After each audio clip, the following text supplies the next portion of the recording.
ذہن مشکل سے قبول کر رہا ہے، مگر ایسی کوئی بات نہیں، میں آپ کے فیصلے پر ناراض تو نہیں ہوں، بس اپنی حماقتیں یاد آتی ہیں تو مجھے جھنجھوڑ کر رکھ دیتی ہیں۔ اس نے دل کی بات فوراً کہہ دی تھی۔ وہ خود بھی اب اس بوجھ سے آزاد ہونا چاہتی تھی۔ یہ بوجھ مسلسل عذاب بن کر اس کو اندر ہی اندر کاٹ رہا تھا۔ سعد بہت اچھا لڑکا ہے، ہارٹ اسپیشلسٹ۔ اس مقصد کے لیے اس نے اتنی جدوجہد کی ہے، تب جا کر اس اسپیشلسٹ کا ہونے کا وقت آنے کو ہے۔ آپا تو بہت مطمئن اور خوش ہیں۔ پھر بہت محبت سے انہوں نے یہ رشتہ طے کیا ہے۔ آپا کہہ رہی تھی کہ اسے وہاں کچھ آفرز مل رہی ہیں، وہ شاید انٹرسٹڈ بھی ہیں۔ پہلے تو آپا کہہ رہی تھی کہ وہ فوراً پاکستان آئے، وہ خود بھی فوراً آنے والا تھا، مگر اب وہ رک گیا ہے۔ آپا نے آج ہی میرے فون کرنے پر بتایا تھا کہ وہ وہاں کچھ عرصہ رکنا چاہتا ہے۔ یہ اچھی بات ہے، میں بھی یہی چاہتی ہوں کہ وہ رک جائے، تب تک تم بھی اپنی تعلیم جاری رکھ سکو۔ ہاں یہ طے ہے، وہ جب بھی پاکستان آیا آپا لوگ شادی کی جلدی کر دیں گے۔ میرا ارادہ ہے کہ نوشی کے ساتھ تمہیں بھی رخصت کر دوں۔ زرش غیر دلچسپی سے یہ سب سن رہی تھی۔ اب اسے اس موضوع سے کوئی دلچسپی نہ رہی تھی۔ سعد جمال صرف اس کا کزن تھا، طبیعت اور مزاج کا اچھا انسان تھا۔ اپنی تعلیم مصروفیات کی وجہ سے وہ ہمہ وقت مصروف رہتا تھا، کم ہی اسے بے تکلف ہونے کا موقع ملا تھا، جبکہ وہ تو بے تکلفی نہ ہونے کے برابر تھی۔ پھر وہ ہمیشہ بڑے پن کا مظاہرہ کرتا تھا۔ وہ تو فرح بھی اس سے خاصا خائف رہتی تھی۔ کبھی مہم گمان میں بھی نہ تھا کہ اس سے ایسا کوئی رشتہ بھی بن سکتا ہے۔ ماما ایک بات پوچھوں؟ اس دن آپ مجھے تائی کے متعلق کچھ بتا رہی تھیں۔ میرا مطلب ہے ان کے ماضی کے متعلق، لیکن پھپھو لوگوں کی آمد کی وجہ سے بات ادھوری رہ گئی۔ تائی امی کی آپ اور پاپا سے نفرت کیا اسی وجہ سے ہے؟ اگر وہ اسی طرح انوالو ہو بھی گئی تھیں تو پھر انہوں نے تایابو سے شادی کیسے کر لی؟ جھجکتے ہوئے اس نے پوچھا تھا۔ شائستہ نے ایک گہری سانس خارج کرتے ہوئے بیڈ کے کراؤن سے ٹیک لگا لی۔ کاش یہ بات صرف طاہرہ کی انوالومنٹ تک رہتی تو ٹھیک تھا، مگر بات بہت آگے تک گئی تھی۔ طاہرہ کی نفرت کی وجہ صرف میری ذات ہی نہیں اور بھی کچھ ہے۔ پھر کیا ہوا تھا؟ زرش کے اندر پھر سے تجسس ابھر آیا۔ پتہ نہیں کیسرا کی برین واشنگ تھی یا پھر طاہرہ کے اندر ہمیشہ سے ہی کوئی کمزور پہلو چھپا ہوا تھا جو ذرا سی پھونک مارنے پر فوراً شعلہ بن گیا تھا۔ طاہرہ اس کے بعد ہر اس واقعے پر تمہارے پاپا کی راہوں میں آنے لگی تھی۔ جب بھی ملاقات کا موقع ملتا تھا تمہارے پاپا نے ان دنوں بھائی صاحب کے ساتھ مل کر کاروبار میں ابھی ہاتھ بٹانا ہی شروع کیا تھا۔ وہ کبھی اس شہر گئے ہوتے تو کبھی اس شہر۔ جن دنوں بھائی صاحب کا رشتہ میرے لیے آیا تھا وہ ملک سے باہر تھے۔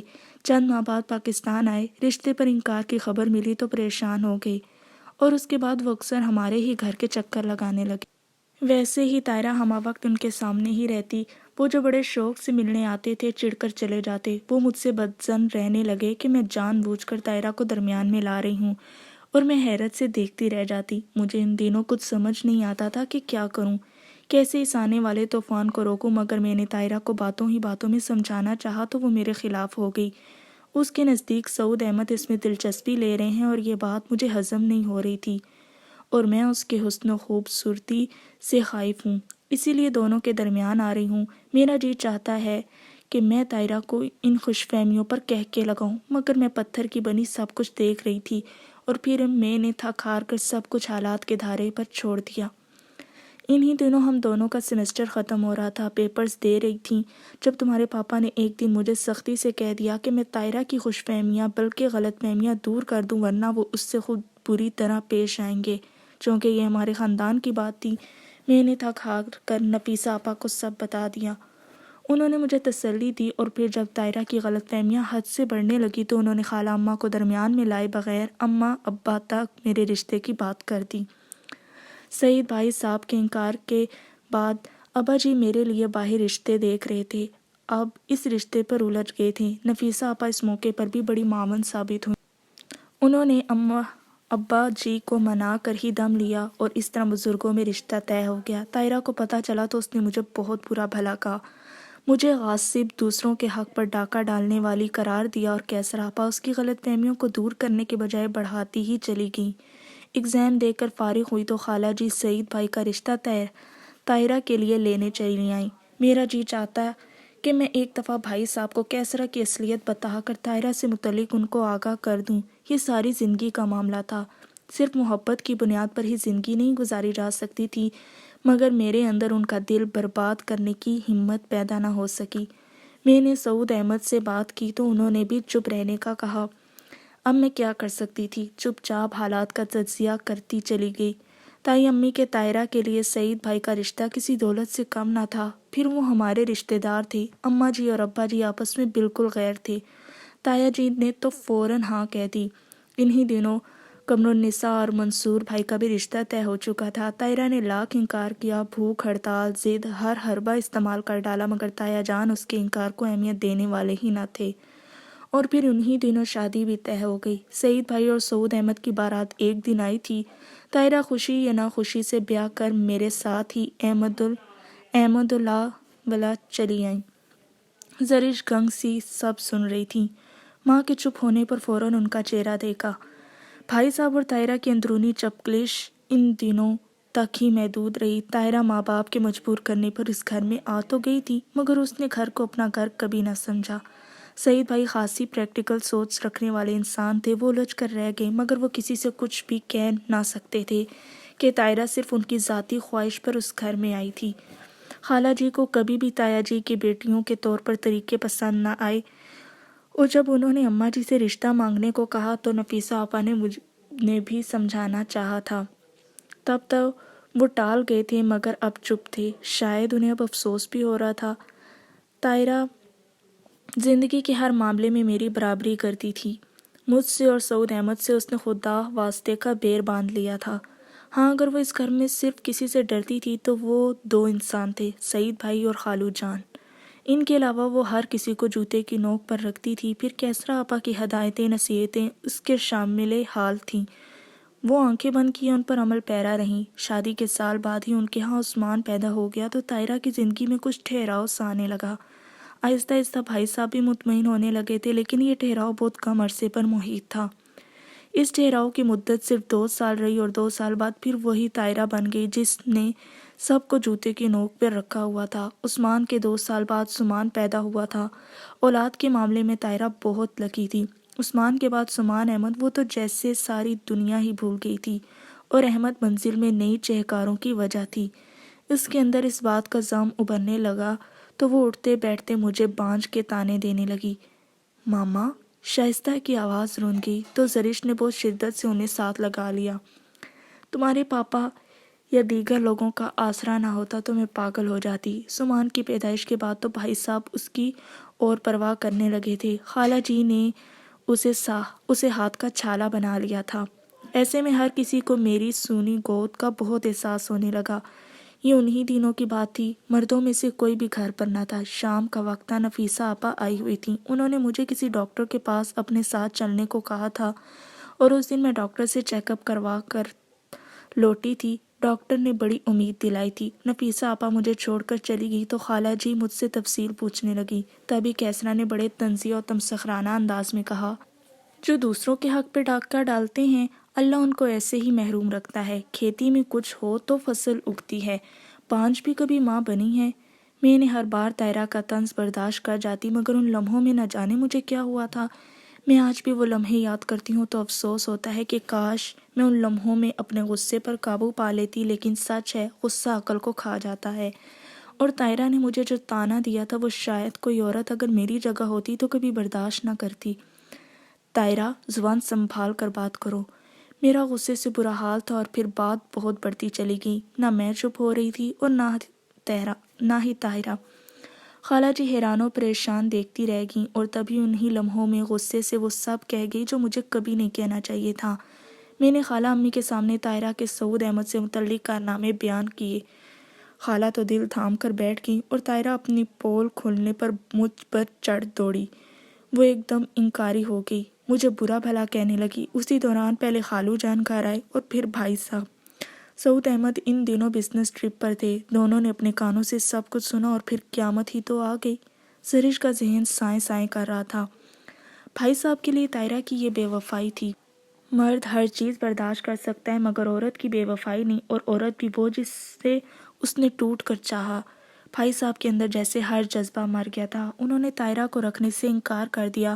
خالہ جی اور خالو جی سمجھاتے رہ گئے۔ انہوں نے مجھے بلا کر سب سچ سچ بتانے کو کہا۔ بات منہ سے نکل چکی تھی، اب انکار کرتی تو نظروں سے گرتی۔ جو مجھے علم تھا سب کہہ دیا۔ اور بھائی صاحب، انہوں نے تو گویا لب سی لیے، صرف ایک بات کہی، اماں جی طاہرہ سے کہیے یہ چلی جائے۔ میں نے ایک ایماندار عورت کے دھوکے میں جذبات کی ماری عورت کو لانے کی غلطی کی ہے اور مجھے اس کی سزا ملنی چاہیے کہ سب کے جذبات کی پرواہ کیے بغیر میں نے اپنی ضد پوری کی تھی۔ میں تو سمجھا تھا کہ شاید میں ہی اس کی تو توقعات پر پورا نہیں اترا، مگر علم نہ تھا یہ عورت میرے ہی گھر میں رہتے ہوئے میرے ہی بھائی کے متعلق جذبات آلود کرتی رہی ہے۔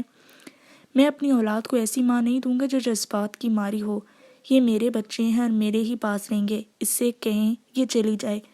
انہوں نے گویا فیصلہ سنا دیا تھا اور ان کا فیصلہ پتھر پر گویا لکیر تھا۔ طاہرہ مجھے کوسنے دیتی رہی، بددعائیں، تانے، تشنے۔ میں تو ڈر گئی۔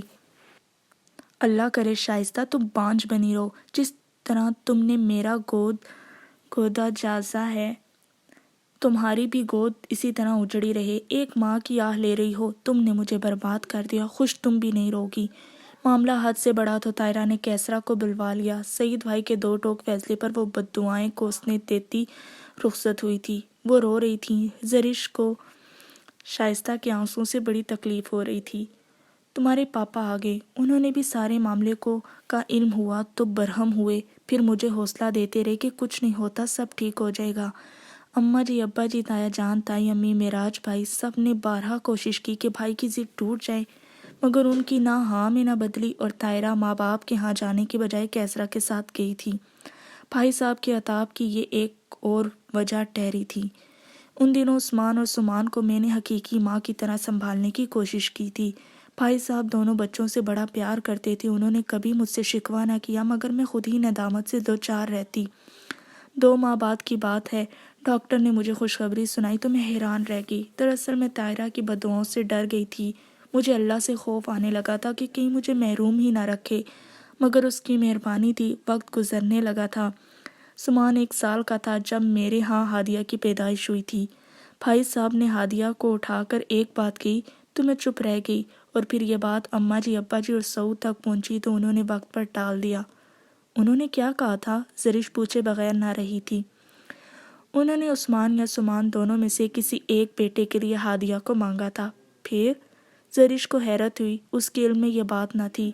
پھر تمہارے پاپا نہ مانے، ان کے نزدیک یہ قبل از وقت بات تھی۔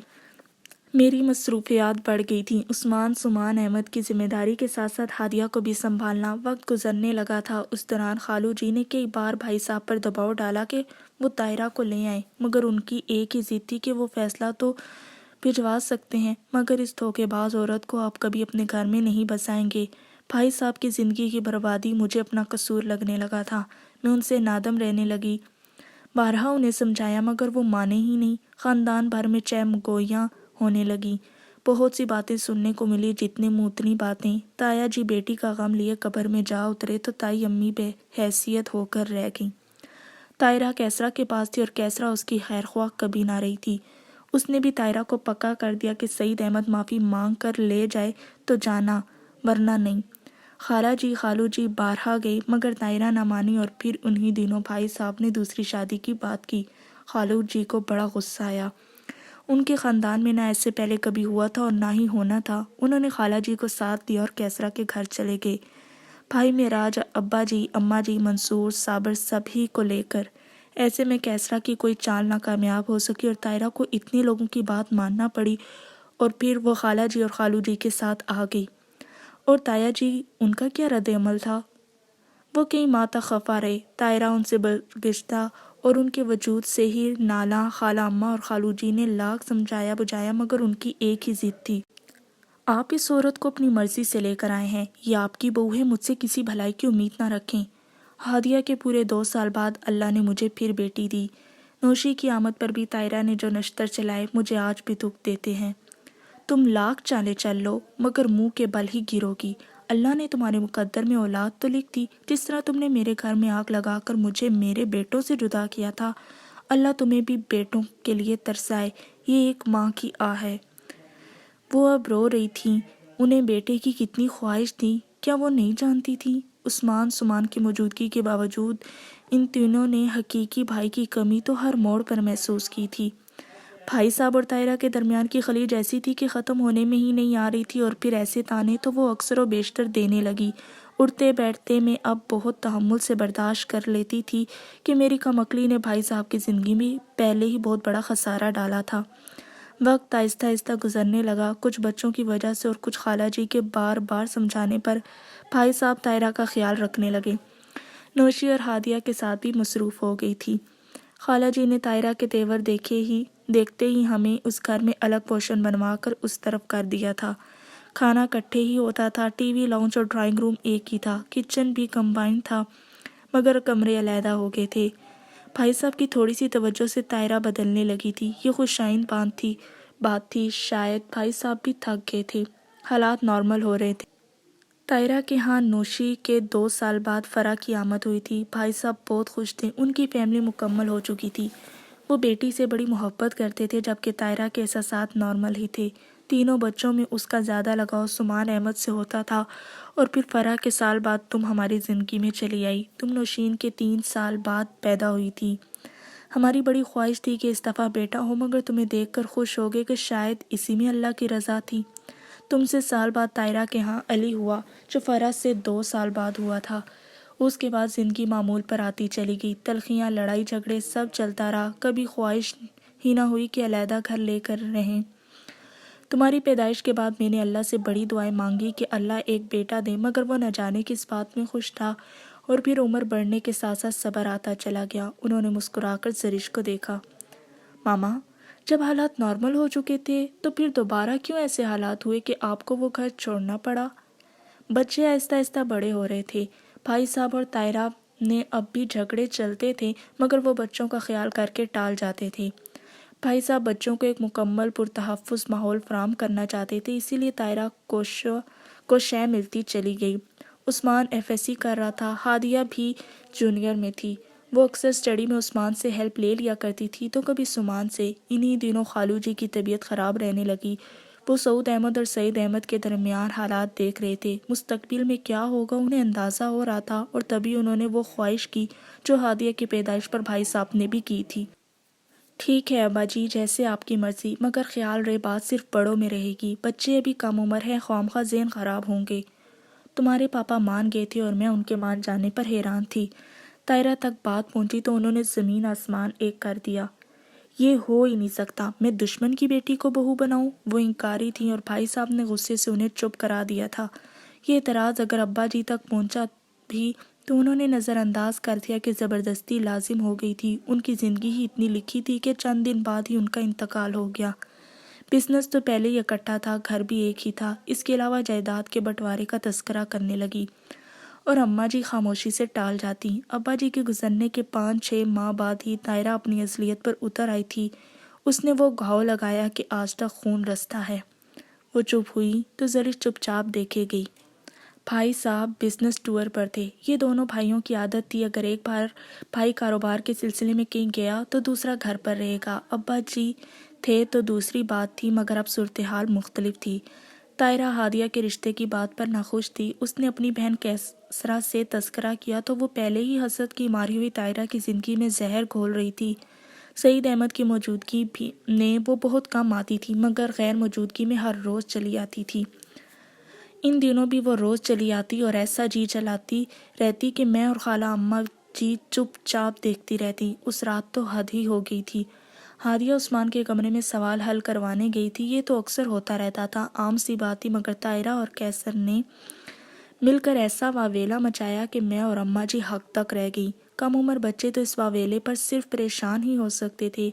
اماں جی نے کیسرا کو چپ کروا کر طاہرہ کو ڈانٹا تو وہ کوسنوں پر اتر آئی اور اس دوران سعود چلے آئے۔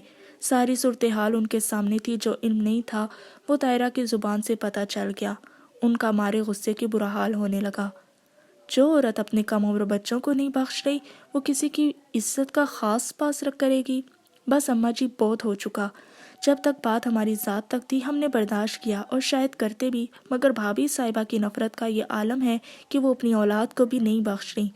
میں سب برداشت کر رہا ہوں، اپنی بچیوں پر اٹھنے والی ایک انگلی بھی برداشت نہیں کروں گا۔ میں باز آیا ایسی رشتہ داری سے۔ میری بیٹی کو رشتوں کی کمی نہیں ہوگی۔ بس یہ گھر چھوڑ رہا ہوں یا پھر آپ کچھ سوچ لیں۔ دوسری طرف طاہرہ نے ضد باندھ لی کہ یا تو وہ اس گھر میں رہے گی یا ہم لوگ۔ اس دوران بھائی صاحب بھی چلے آئے۔ صورتحال کو اس قدر بگڑتے دیکھ کر وہ بھی ششدر رہ گئے۔ انہوں نے سعود احمد کو بھی سمجھایا مگر ان کی ایک ہی ضد تھی، اب ہم اس گھر میں نہیں رہیں گے۔ اور پھر ہم نے وہ گھر چھوڑ دیا اور اس کے بعد اماں جی چند سال ہی جی پائیں کہ اولاد کی زندگی کی ناسودگیوں نے انہیں جیتے جی مار ڈالا تھا۔ اور اس کے بعد کیا ہوا تھا زرش جانتی تھی۔ اس نے بہت محبت سے ماں کے آنسو صاف کیے۔ عثمان ماں سے ایسا ناراض ہوا کہ اپنی تعلیم مکمل کرتے ہوئے اسلام آباد چلا گیا۔ اس نے آرمی جوائن کر لی اور ہم نے ہادیہ کی منگنی آپا کے رشتے مانگنے پر وقار سے کر دی۔ بھائی صاحب بہت ناراض ہوئے مگر تمہارے پاپا نے انہیں منا لیا اور پھر سب نارمل ہو گیا۔ اتنے سال گزرنے کے باوجود میں بھول گئی کہ طاہرہ کی فطرت پھر کوئی ایسی گھٹیا چل سکتی ہے۔ ہادیہ تو کم عمر تھی، اسے اندازہ ہی نہ تھا کہ کیا ہوا ہے، مگر تم اتنی کم عمر نہیں تھی۔ تمہارے ساتھ پیش آنے والے حادثے نے تمہارے پاپا کو توڑ دیا ہے، وہ اندر سے ٹوٹ گئی ہیں۔ پھر ان کی بیماری نے بھی انہیں مجبور کر دیا تھا کہ وہ اتنا بڑا فیصلہ کر جاتے۔ ایم سوری ماما، مجھے حالات کا ادراک ہی نہ تھا اور پھر ہر ایک نے مجھ سے چھپانے کی ہی کوشش کی۔ میرے تو فرشتوں کو بھی نہیں کہ تائی امی ایسی گھٹیا حرکت کر سکتی ہیں۔ اندازہ تو کسی کو بھی نہ تھا، مگر کیا کہا جا سکتا ہے، یہ دکھ بھی شاید قسمت میں تھا۔ انہوں نے اپنا چہرہ صاف کیا۔ نفیسہ ہر اچھے برے وقت میں کام آتی ہیں۔ ہادیہ کی دفعہ بھی انہوں نے ہمیں بھائی صاحب کے سامنے مجبور ہونے سے بچا لیا تھا۔ وہ اچھی طرح جانتی ہیں طاہرہ کس حد تک گر سکتی ہے۔ انہوں نے ہر موقع پر اپنا کہا پورا بھی کیا ہے، اللہ ان کو اجر دے۔ اس دفعہ بھی انہوں نے ذلیل ہونے سے بچا لیا، ورنہ طاہرہ اور کیسرا نے رسوا کرنے میں کوئی کسر نہ چھوڑی تھی۔ زرش کا سر خود بخود جھک گیا، اب سب کچھ ان کے سامنے تھا۔ اس کی ماں کبھی جھوٹ نہیں بولتی، اسے یقین تھا شائستہ نے جو بھی کہا ہے ایک ایک لفظ سچ کہا ہے۔ عثمان نے فون کیا تو علی نے جذباتیت کا مظاہرہ کرتے ہوئے اسے سب کچھ سنا دیا۔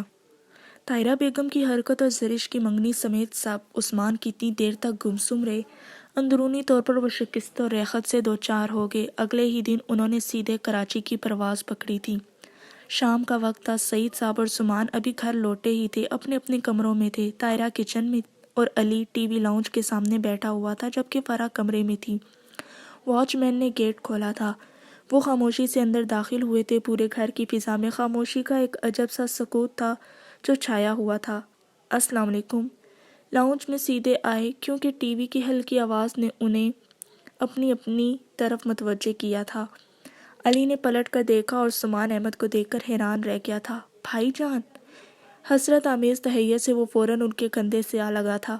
کیسے ہو؟ محبت سے بھائی کو خود سے جدا کر کے پوچھا تھا۔ وہ ہنس دیا۔ ٹھیک ہوں، آپ اس قدر اچانک؟ تمہیں ملنے چلا آیا۔ باقی سب کدھر ہیں؟ کسی کو بھی موجود نہ پا کر استفسار کیا۔ علی کے چہرے پر تلخی سی چھا گئی۔ کتنے دن ہو گئے تھے زرش کی منگنی ہوئے، مگر لگتا تھا ان کے گھر کوئی موت ہو گئی تھی۔ ہر کوئی اپنے گنبد میں محصور ہو کر رہ گیا تھا۔ عجیب ماتمی سا ماحول ہو چکا تھا اس گھر کا۔ ایسے میں علی کا جی چاہتا تھا کہ چیخ چیخ کر اندر کا غبار نکالے یا پھر اس ماتمی ماحول سے کہیں فرار حاصل کر لے، بھاگ جائے کہ اس گھر کے مکینوں کو اپنے رویوں کا احساس ہو۔ آپ بیٹھے، میں سب کو اطلاع دیتا ہوں۔ وہ اندر چلا گیا تھا۔ عثمان کی آمد سب کے لیے خوشگوار جھونکا ثابت ہوئی تھی، جو سبھی کمروں سے نکل آئے تھے۔ اگلے 5 منٹوں میں سبھی عثمان کے گرد جمع ہوئے تھے۔ سعید احمد بیٹے کو سامنے دیکھ کر خوش ہوئے تھے۔ سمان بھی کتنے دنوں کی قید سے نکلا تھا۔ فرح بھی چند دنوں سے صرف کمرے کی ہو کر رہ گئی تھی، وہ بھی بھائی سے جڑی بیٹھی تھی۔ اور طاہرہ بیگم جو خوش تھی مگر ایک ندامت لیے انہیں زیادہ دیر تک عثمان کے سامنے ٹھہرنے نہیں دیا تھا۔ سلام دعا کے بعد عثمان دیگر لوگوں میں مصروف ہو گیا تھا۔ انہیں یوں ہی لگا کہ عثمان نے جیسے نظر انداز کیا ہو۔ نظر انداز تو وہ ان کو بہت پہلے سے کرتا آ رہا تھا، مگر شادی کے بعد وہ ان سے کچھ حد تک بے تکلف ہوا تھا، لیکن اس کی یہ سرد موری انہیں بڑی شدت سے محسوس ہوئی۔ وہ خاموشی سے واپس کچن میں چلی گئی تھیں۔ عثمان کے لیے کھانے پر خصوصی اہتمام بھی کروانا تھا۔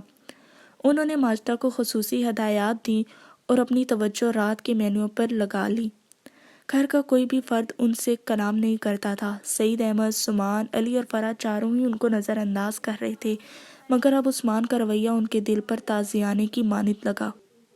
کھانا تیار کر کے میز سجا کر انہوں نے ماجدہ کو سب کو بلانے کے لیے بھیج دیا تھا، ورنہ کتنے دن ہو گئے تھے ان کے گھر میں کہ سب نے مل کر کھانا نہیں کھایا تھا۔ آج کل وہ ماجدہ کے ذریعے ہی سب کو پیغامات کا فریضہ سر انجام دے رہی تھیں۔ کھانا بہت خاموشی سے کھایا گیا تھا۔ کھانے کے بعد فرا نے سب کے لیے چائے تیار کی تھی۔ رات گئے تک باتیں ہوتی رہی تھیں، پھر سب ہی کو سونے چل دیے۔ عثمان کا کمرہ سمان کے کمرے کے ساتھ ہی تھا۔ وہ اپنے کمروں میں جانے کے لیے ایک ساتھ ہی اٹھے تھے۔ عثمان سمان کے کمرے میں چلے آئے تھے۔ وہ سارے حالات سے مکمل آگاہی چاہتے تھے۔ ابھی تک اس موضوع سے متعلق کسی کی زبان سے ایک لفظ بھی نہ نکلا تھا۔ عثمان احمد منتظر تھے کہ کوئی خود ہی موضوع چھیڑ دے، مگر اب سب جس طرح اپنے کمروں کو روانہ ہوئے تھے، وہ مایوس ہو کر سمان احمد سے ہی سارے حالات جاننے پر مجبور ہو گئے تھے۔ سمان عثمان کو اپنے کمرے میں دیکھ کر حیران تو ہوا تھا، پھر کپڑے چینج کر کے آیا تو عثمان بڑے ریلیکس موڈ میں ان کے بستر پر دراز تھے۔ نیند نہیں آ رہی کیا؟ سمان احمد نے مسکرا کر پوچھا تو عثمان احمد نے بغور دیکھا۔ چہرے کے تاثرات اور آواز کا تاثر بہت نارمل تھا۔ ہاں، میں جس گرداب میں الجھا ہوا ہوں، اب شاید ہی نیند آئے۔ کل بھی نہ سو پایا تھا، آج تو کانٹوں پر لوٹ رہا ہوں۔ بہت سنجیدگی سے انہوں نے لب کشائی کی تھی۔ ایک پل کو سمان کی پوری ذات ہل کر رہ گئی تھی، مگر اگلے ہی پل خود کو سنبھال کر لبوں پر مسکراہٹ سجا لی۔ خیریت؟ ایسی کیا بات ہو گئی؟ ان کے ساتھ ہی بستر پر بیٹھتے ہوئے پوچھا۔ کیا تم نہیں جانتے میں کس وجہ سے پریشان ہوں؟ انہوں نے براہ راست سمان احمد کی نگاہوں میں جھانکا۔ میں حیران ہوں، جس وجہ سے میں بھاگم بھاگ یہاں آیا ہوں۔ سبھی اسی موضوع پر گفتگو کرنے سے کترا رہے ہیں۔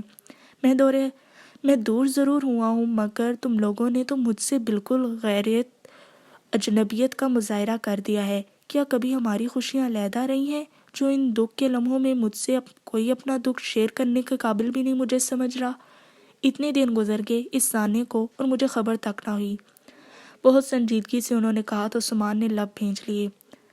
ثانیہ تو آتا ہی گزر جانے کے لیے ہے، پھر آپ سے کیا ذکر کرتے؟ ٹوٹی پھوٹی عمارتوں کی زیارت کے سوا اب یہاں بچا ہی کیا ہے؟ بہت دکھ سے عثمان احمد نے چھوٹے بھائی کو دیکھا۔ مجھے ساری تفصیل بتاؤ، میں امی ابو اور چچا جان سب سے بات کروں گا۔ اس طرح زندگیوں سے کھیلنا کہاں کی عقل مندی ہے؟ امی نے بہت کچھ کر لیا، اب ان کا اختیار ختم ہونا چاہیے۔ ایک ہی ڈرامہ نئے اندازوں نئے طریقے سے ہر بار دہرایا جائے کیوں؟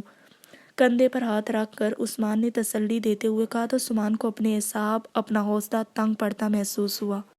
سمان احمد برداشت کرتے کرتے تھکنے لگا تھا۔ وہ بھی دل کی بھڑاس نکالنے کو ایک اندھا چاہتا تھا۔ سمان نے وہ سب کچھ کہہ دیا جو دل پر بوجھ بن گیا تھا۔ وہ سب کچھ جو عثمان احمد علی کی زبانی بھی سن چکے تھے۔ وہ ساری تکلیفیں جو طاہرہ بیگم کے ایک حسد کا نتیجہ تھیں۔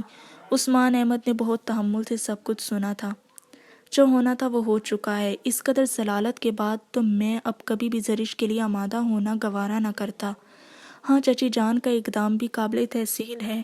وقت و حالات کا یہی تقاضا تھا۔ ہم لوگ ان سے شکوے یا اعتراض کا حق نہیں رکھتے۔ ابو نے بتایا تھا کہ چچی جان نے انہیں اپنے ہاں آنے سے صاف منع کر دیا ہے۔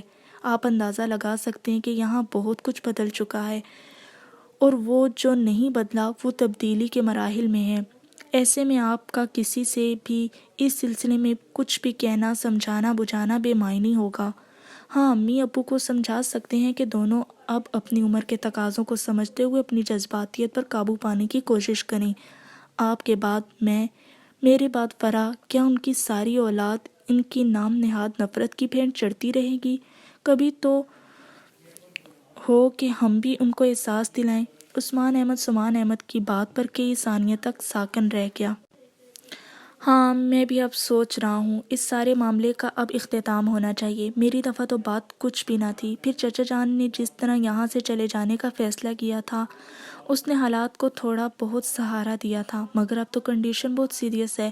بات خاندانی تنازع کی نہیں، ہمارے گھر کے بکھرے شیرازے کی ہے۔ بچپن سے لے کر اب تک ہم اس ایک محرومی کے ساتھ جیتے آ رہے ہیں، مگر کوئی فیصلہ، کوئی اختتام ہونے میں ہی نہیں آ رہا۔ اب لازمی طور پر کوئی واضح حل ہو جانا چاہیے۔ عثمان احمد کا لہجہ حتمی تھا۔ سمان احمد خاموشی سے سر جھکائے بیٹھا رہا۔ میں کل چچی جان کے ہاں ضرور جاؤں گا، پھپھو کے ہاں بھی چکر لگاؤں گا۔ یہ صرف خاندانی بقا اور غیریت کی ہی نہیں بلکہ زندگیوں کی بات ہے۔ اس دفعہ کوئی حق تلفی نہیں ہوگی، میں بات کروں گا۔ پلیز عثمان بھائی، پہلے ہی بہت کچھ تماشا بن چکا ہے ہمارا، اب مزید کچھ نہیں۔ آپ کس سے شکوہ کریں گے، جبکہ اس سارے خرابے کی اصل وجہ بلکہ بنیاد ہمارا اپنا ہی گھر ہے۔ میں تو کسی کے سامنے سر اٹھا کر چلنے کے قابل نہیں رہا۔ امی کو الزام نہیں دے رہا، مگر یہ سچ ہے، یہ سب کچھ انہی کا دھرا ہے۔ مجھے اندازہ نہ تھا کہ وہ کوئی ایسا گیم بھی کھیل سکتی ہیں؟ اگر مجھے اندازہ ہوتا تو میں کبھی امی ابو کے سامنے زرش کا نام نہ لیتا۔ میں ہر طرح کے حق سے دستبردار ہونا زیادہ بہتر سمجھتا۔ مجھے بھی ابھی تک یہ غم کھائے جا رہا ہے کہ جب سارے حالات میرے سامنے تھے تو پھر میں کیوں زرش کے سامنے بھرم نہ رکھ پایا۔ میں نے اس سے وعدہ کیا تھا سب حالات بس میں کر لوں گا، مگر وہ جو بس میں تھے وہ حالات بھی اختیار سے ایسے نکلے کہ میں ششتر دیکھتا رہ گیا۔ میں جھوٹا اور ناکام ثابت ہی نہ ہوا، اس کی ذلت کا بھی باعث بنا۔ عثمان احمد نے بے چارگی سے بھائی کو دیکھا۔ عثمان احمد کا دکھ دل پر بوجھ بنتا چلا گیا۔ عثمان احمد نے بے چارگی سے بھائی کو دیکھا۔ عثمان احمد کا دکھ دل پر بوجھ بنتا چلا گیا۔ آپ امی ابو سے بات کریں، مگر اب اس تذکرے میں زرش یا چچی وغیرہ کا ذکر نہ ہو۔ خواب دیکھنے اور اچھی امید رکھنے کا حق ہر انسان کو ہے، ضروری نہیں ہر خواب پورا بھی ہو۔ حقیقت پسندی کا تقاضا یہی ہے کہ آپ صرف امی ابو کے درمیان تنازع کو سامنے لانے کی کوشش کریں۔ وقت و حالات نے بہت کچھ باور کروایا ہے، مگر اس کے باوجود ہم خاموش ہیں۔ تو کیوں؟ صرف اپنے والدین کا بھرم رکھنے کے لیے۔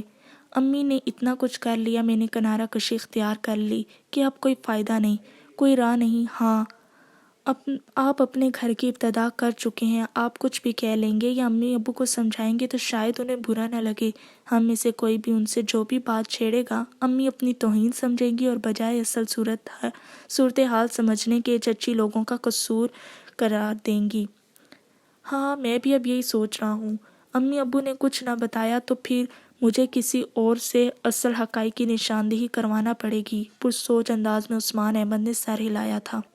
اس حادثے کے بعد تمہاری زرش سے ملاقات ہوئی؟ اس کا تمہارے لیے کیا رد عمل ہے؟ امی کا لگایا الزام تمہاری ذات کے متعلق اس کی نگاہوں میں کوئی نہ کوئی احساس تو بیدار کر گیا ہوگا۔ عثمان احمد تلخی سے ہنس دیا۔ نہیں، میرا اس دن کے بعد اس سے سامنا نہیں ہوا۔ میرا تو یہ سوچ کر ہی دماغ پھٹنے لگتا ہے، اگر اس سے کبھی سامنا ہو گیا اور اس نے اپنے ساتھ کی جانے والی زیادتی کا حساب مانگ لیا تو میں کیا کروں گا؟ یقین مانیں عثمان بھائی، میں سوچ سوچ کر ہارا ہوں۔ میری اذیت کا کوئی عالم نہیں۔ بڑی راتیں ہو گئی ہیں مجھے نیند لیے ہوئے، آنکھ بند کرتا ہوں تو وہ سارا گھٹیا ڈرامہ نگاہوں میں آ کر سارا سکون اطمینان درہم برہم کر جاتا ہے۔ میں سوچ بھی نہیں سکتا تھا کہ کبھی میں امی یا کیسرا خالہ کی کسی ایک ایسی سازش کا شکار بھی ہو جاؤں گا۔ خود سے بڑھ کر اپنے جذبوں پر اعتماد تھا، مگر اب کیا ہوا؟ ہر رات کانٹوں پر گھسیٹ آئی ہے، کسی پل قرار نہیں۔ شدت اضطراب کے اس مظاہرے نے عثمان احمد کو سختی سے لب دانتوں تلے دبا رہنے پر مجبور کر دیا۔ ایک پل کو جی چاہتا ہے کہ بس حد سے گزر جاؤں، امی سے حساب مانگ لوں یا پھر ہمیشہ کے لیے خود کو ان کی نگاہوں سے دور کر لوں۔ جذباتیت کی انتہا تھی۔ عثمان احمد نے فوراً کندھے پر ہاتھ رکھ کر ضبط کرنے کا اشارہ دیا تھا، مگر میں بے بس ہوں۔ دور جانے لگتا ہوں تو سب کے چہرے نگاہوں میں آ جاتے ہیں، ابو، علی اور سب سے بڑھ کر فرح۔ وہ تو مر جائے گی۔ کاش امی سمجھ سکتی، وہ اپنی نفرت میں اپنی اولاد کو، اپنی کل پونجی کو آگ لگا رہی ہیں اور کچھ حاصل نہیں ہوگا۔ دل کی بھڑاس نکالتے عثمان احمد کی آنکھوں میں پردہ سا حائل ہو گیا تھا۔